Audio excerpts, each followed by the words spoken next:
Hello everyone, कैसे हो तुम सब? ठीक हो? चलो अब नेक्स्ट पार्ट हम लोग कवर करेंगे, ठीक है? पार्ट 3 जो कि ये लास्ट पार्ट होगा। और चलो ठीक है, चालू करते हैं।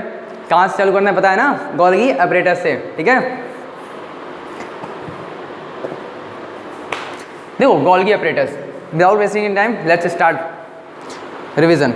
गोल्गी अपरेटस, देखो गोल्गी अपरेटस कैसे होते हैं? These are the cell organelle are name these cell organelle are named after the biologist। देखो एक बायोलॉजिस्ट थे कमिलो गोल्गी, ठीक है? हु डिस्कवर्ड, इन्होंने ही सबसे पहले गोल्गी अपरेटस को डिस्कवर किया था, उसको गोल्गी बॉडी नाम दिया गया था। देखो Golgi consist of stack of membrane bound cisternae. इसमें क्या होता है कि मेम्ब्रेन बाउंड सिस्टर्नी होती है। देखो इनकी जो मेम्ब्रेन होती है ना, often have a connection with membrane of ER. इनकी मेम्ब्रेन की क्या है, कनेक्शन होती है ईआर के मेम्ब्रेन से, और therefore constitute the another portion of the complex cellular membrane system, ठीक है?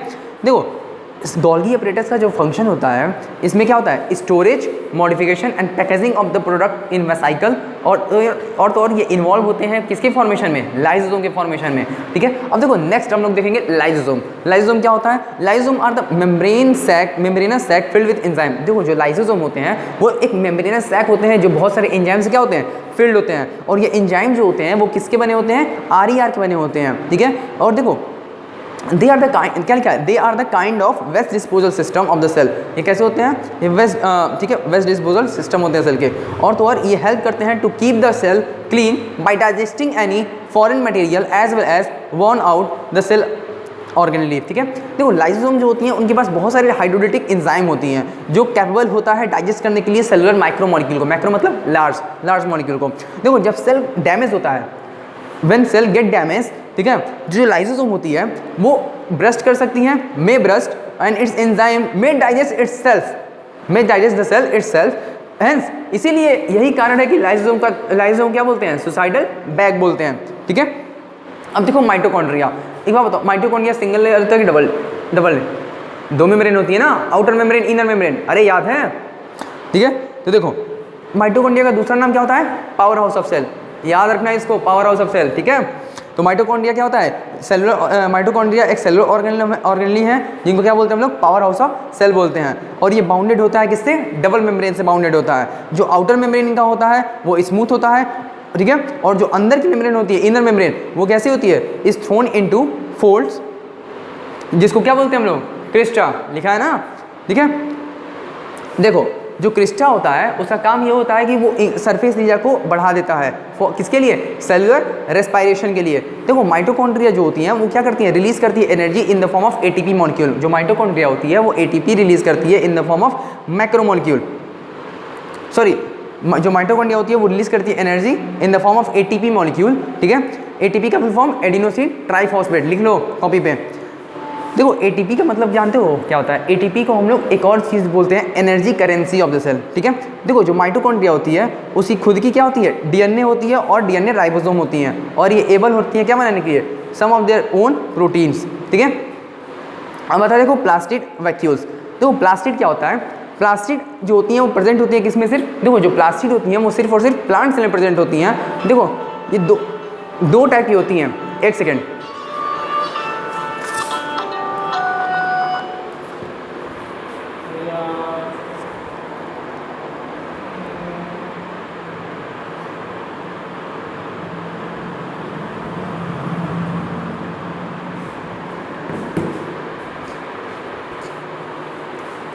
हाँ सॉरी फॉर डिस्टर्बिंग।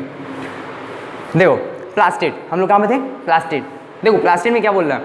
तो plastid are present only in plant cell. Plastid जो होता है वो सिर्फ और सिर्फ किस में प्रेजेंट होता है? प्लांट सेल में प्रेजेंट होता है। देखो दो टाइप के होते हैं प्लास्टिड, एक होता है क्रोमोप्लास्ट, ठीक है? क्रोमोप्लास्ट को क्या बोलते हैं?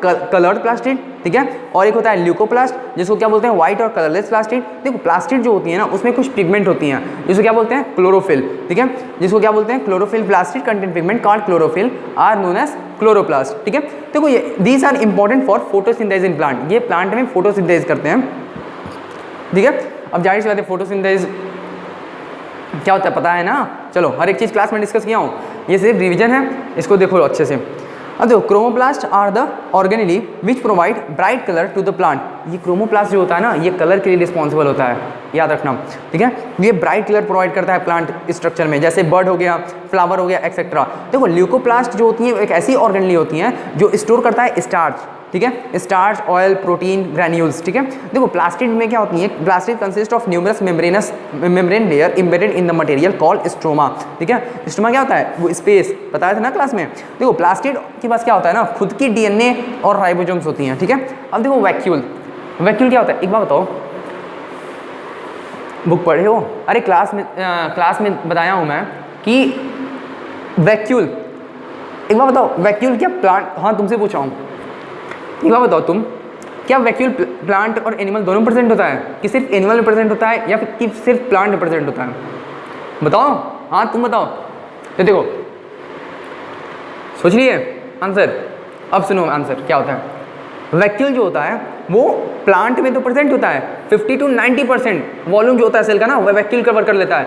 एनिमल में भी बहुत ही रेयर बोल सकते हैं या फिर बहुत ही स्मॉल जो होता है वैक्यूल प्रेजेंट होता है, ठीक है। अब देखो कहाँ पे थे हम लोग, हाँ वैक्यूल। देखो वैक्यूल जो होती है, क्या लिखिए, vacuole are the membrane bound compartment present in both plant and animal cell, ठीक है। देखो लिखा है ना present in both plant and animal cell. देखो these are storage set for the solid और लिक्विड कंटेंट।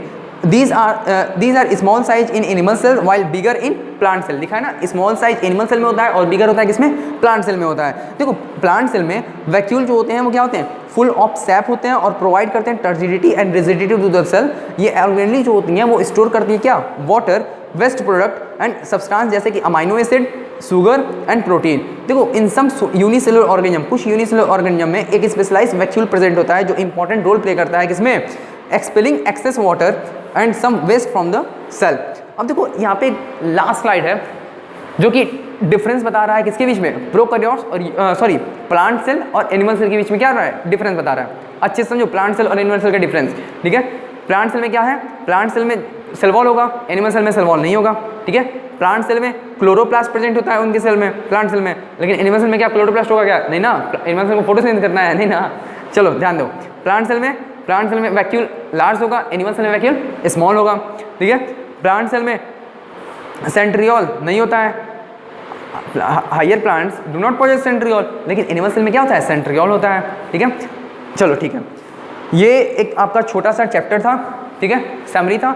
इसको आप अच्छे से देख लीजिए एक बार, अगर एक बार फिर देखना है तो फिर देख लीजिए अच्छे से, एक बार तीनों पार्ट को अच्छे से देख लीजिए और फिर उसके बाद से अपने नोट्स रिवाइज करिए और आप लोग को बहुत मज़ा आएगा नोट्स रिवाइज करने में। देखो ऐसे ही हर एक चैप्टर का मिल जाएगा तुमको, ठीक है, समझ लो क्लास 9th वालों, ऐसे ही हर एक चैप्टर का मिलेगा। वीडियो कमेंट में बताना कैसा लगा वीडियो, ठीक है। चैनल पे नए हो चैनल को सब्सक्राइब करना और बेल आइकन दबाना मत भूलना, जिससे कि जैसे ही मैं पोस्ट करूँ तुम लोग के पास पहुँच जाए और तुम लोग अच्छे से उसको देखो। बाकी इधर उधर के डिस्ट्रैक्शन में ध्यान मत दो, सिर्फ पढ़ाई पे ध्यान दो, ठीक है। चलो ऑल द वेरी बेस्ट, और चैनल पे नए हो चैनल को सब्सक्राइब कर लो, ठीक है, बेल आइकन दबाना मत भूलना। चलो ठीक है, और शेयर कर दो अपने दोस्तों को, ठीक है, जिससे कि हर एक बच्चे के पास पहुंच जाए। जैसे अगर तुम दूसरे का हेल्प करते हो तो भगवान तुम्हारा भी हेल्प करता है। चलो ठीक है, गुड बाय बाय।